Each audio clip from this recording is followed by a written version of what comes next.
Hello, Internet. It is I, the Malik Aaron, and happy pre-Thanksgiving, and welcome back to Box Office Predictions.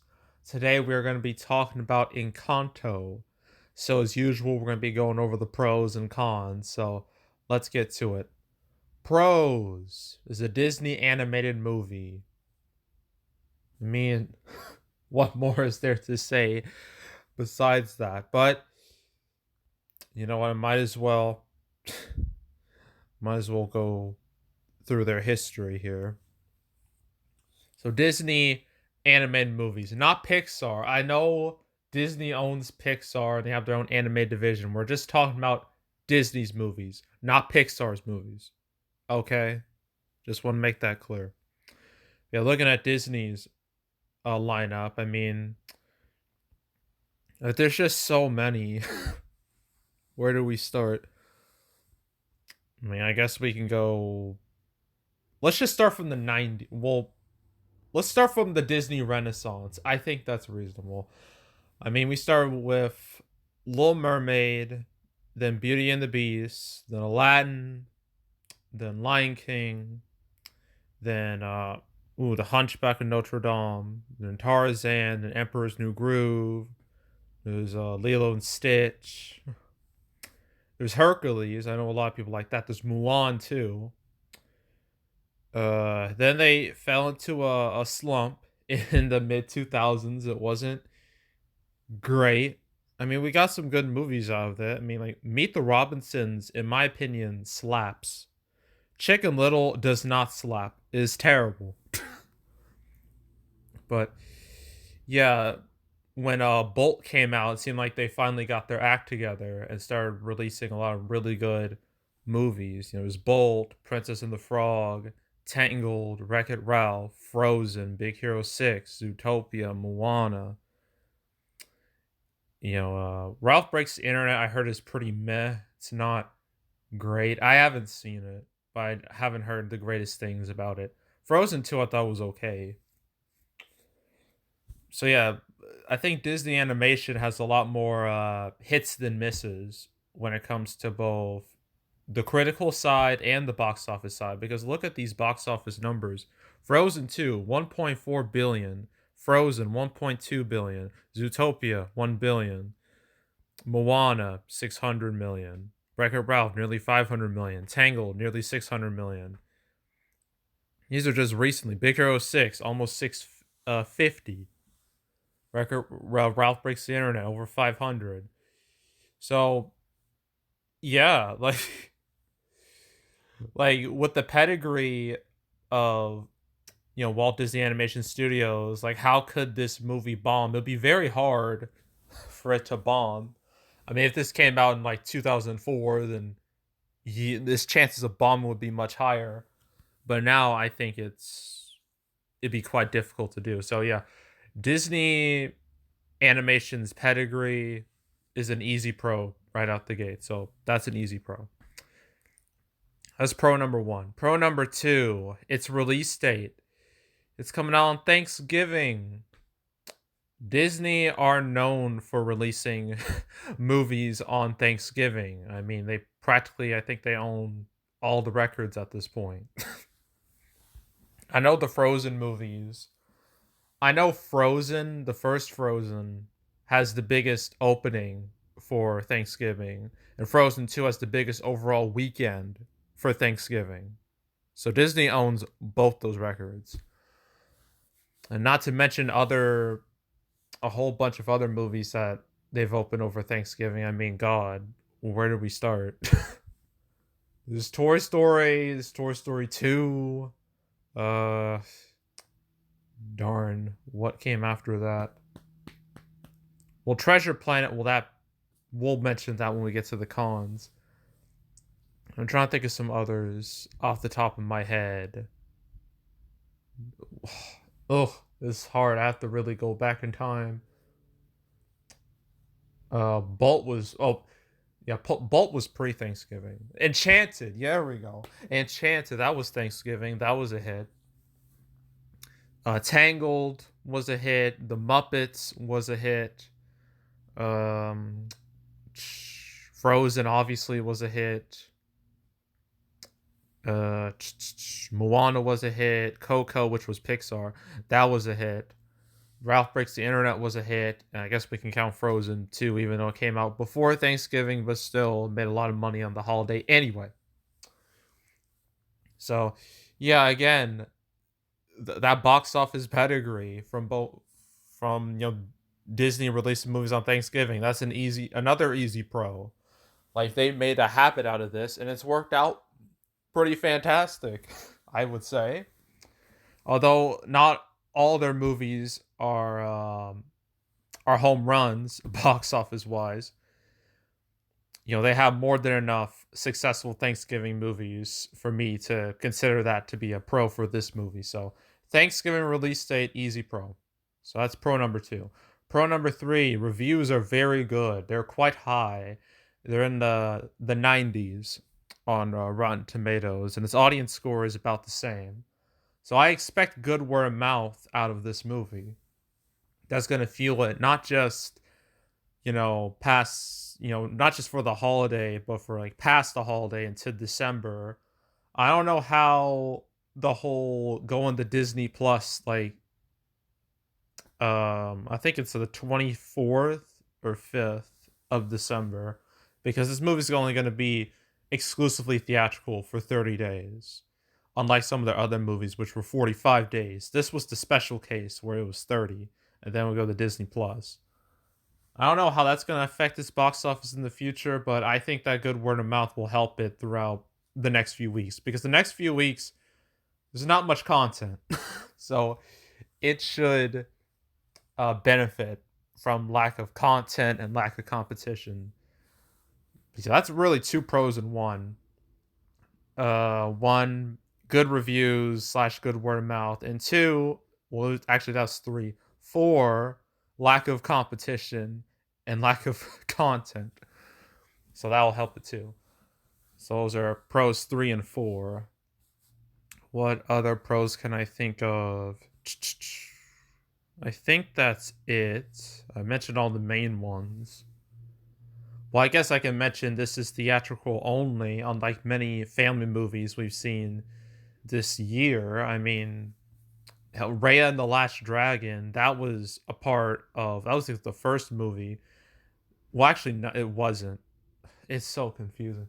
I know Mulan 2020 had the Disney Plus Premiere access, but its theatrical release was canceled. For Raya, it did come out. It did come out in theaters and Disney Plus Premium Access at the same time, and that didn't really work out to that movie's advantage. Granted, it came out when people were still like super hesitant to go to the theater. Now it's much, much, much better. So, and since Encanto is theatrical only and won't have to deal with any streaming nonsense, at least not now. When it hits Disney Plus, then we might have problems, but that won't be until next month, like Christmas. So yeah, I think the theatrical only will help it, because we've seen plenty of pretty much all of the big movies this year have been theatrical only. Pretty much all of them. Venom 2, No Time to Die, shoot, F9, Eternals, Free Guy, Shang-Chi, all theatrical only. So Ghostbusters Afterlife last weekend. So I think the theatrical only works a lot better than putting it on streaming. At least that's what the numbers say. So I would consider its theatrical only release to be a pro. Okay, cons. Cons. Although this is a big Disney movie coming out on Thanksgiving, you have to think about the fact that family movies have not done super hot this year at all. It's been pretty bleak, to say the least. I mean, Raya and the Last Dragon didn't set the world on fire. That didn't work out great. And then, I mean, Tom and Jerry did okay. Cruella did meh, and Jungle Cruise did meh. It's hard to say if they're successes or not. but they're both getting sequels, so I guess someone views them as a success. Space Jam 2 was a flop. Boss Baby 2 didn't do great. Peter Rabbit 2 didn't do great. um, Paw Patrol did fine. Clifford has done okay-ish. Ron's Gone Wrong bombed hard. So yeah, it's Adam's Family 2 did okay as well. So yeah, it's hard to say where this is gonna end up, whether it be the top of the list for family movies. It should, thanks to all that the pedigree associated with this movie. But you never know. You never know. So I'm gonna consider it a con for now because there's just too many negatives for me to, say, oh, this will do great over Thanksgiving because of, as you know, all the other family movies not doing the best throughout the year. So I would consider it a con, being a family movie in this environment. So that's con number one. Uh, Con number two. I already mentioned how Disney has had plenty of success over Thanksgiving. That doesn't mean the record is flawless, though. Not at all. They've had some bombs over Thanksgiving, some big bombs. Two of the most infamous were Treasure Planet in 2002. That was a huge disaster. And then 2015, this was Pixar, but it's still under the Disney umbrella. That was the Good Dinosaur. That tanked hard too. So yeah, it's not impossible for this movie to bomb. Like it wouldn't take a lot for it to bomb. But I don't think it will. I mean, I think it's has a lot more marketing than I think the marketing's been. I don't know about the marketing. It's been okay. It's been prevalent. I've seen it a lot the past month, which is good. But I don't think it's anything that will get people to rush to see it. There's like no wow factor to it. Or at least maybe they're not showing the wow factor in the trailers. I don't know. But yeah, like mm, I don't know. I'm just gonna say, Thanksgiving isn't flawless. Thanksgiving does not mean you will be a hit. And not to mention, there are other animated movies that have come out over Thanksgiving that tanked too, despite having the advantages of the holiday. I mean, Rise of the Guardians bombed, and Penguins in Madagascar bombed too. So, yeah. Yeah, so I'm just gonna say for con number two, Thanksgiving is not always it doesn't always favor a movie, okay? So Thanksgiving doesn't always favor family movies. So that's what I'm gonna say. That's con number two. What other cons can I think of really? I mean, I already went over the main ones. I guess I can mention the pandemic because, family movies have been affected the most. But now that kids are getting vaccinated, quite a few are getting vaccinated. That shouldn't be much of an issue here. So, yeah, I don't know about any other cons. I think that's it. I'm going to say that's it. Okay, opening weekend. Oof. It's going to be a little difficult because it's the holiday, it's going to be a 5-day weekend because this comes out today on Wednesday and the whole Thanksgiving stretch goes from Wednesday to Sunday, so 5 days. And how it's gonna work is it opens today. Well, I already had Thursday previews. Had 1.5 million in Tuesday previews, which I think is pretty solid. So it's gonna open today, and then Thursday it might take a dip because families aren't gonna be in celebrating Thanksgiving and stuff or watching the football game. People are gonna do that. But Friday, that's where it's going to get the biggest boost. In fact, that's where every movie is going to get a huge boost. Because that's what historically happens the day after Thanksgiving. And then it'll plummet to the rest of the weekend. So I'm going to say it's 5-day opening. Actually, uh, I'm gonna need to look this up. That way I have clear views. I'm trying to look up records for the weekend of Thanksgiving. Blah, blah, blah, blah. Here we go. Opening. Okay, perfect. This is what I need. Okay, here's all the movies I've opened over Thanksgiving. All the big ones. As you can tell, most of them are Disney. So it's not gonna make Frozen money. It's not gonna make Moana money. It's not gonna make Coco money or Tangled. It might make Enchanted money, like 30-ish million for like the 3-day weekend wouldn't be the worst. Well, I don't think yeah, again, I don't think it's gonna make be the top 5. It won't do as bad as say Rise of the Guardians or Penguins of Madagascar or even worse, all the way down here, number 48, Treasure Planet, like 12 million. Yikes. Yikes, dude. Yeah, I don't think it will do that bad. But I don't think it's gonna do great either. It might make Muppets money. That 29 million for the 3-day, that might be accurate. But I think I'm gonna stick with Enchanted. I want to be optimistic. So Enchanted here, which is funny because it's gonna get a sequel, Disenchanted on Disney Plus next year. That for its 5-day opening it was $49 million. I think Encanto is gonna have a debut between 45 and $50 million for the 5-day weekend, and then like 30 to 35 for the 3-day weekend. That's what I think is going to happen. Could be wrong, but I want to be optimistic here.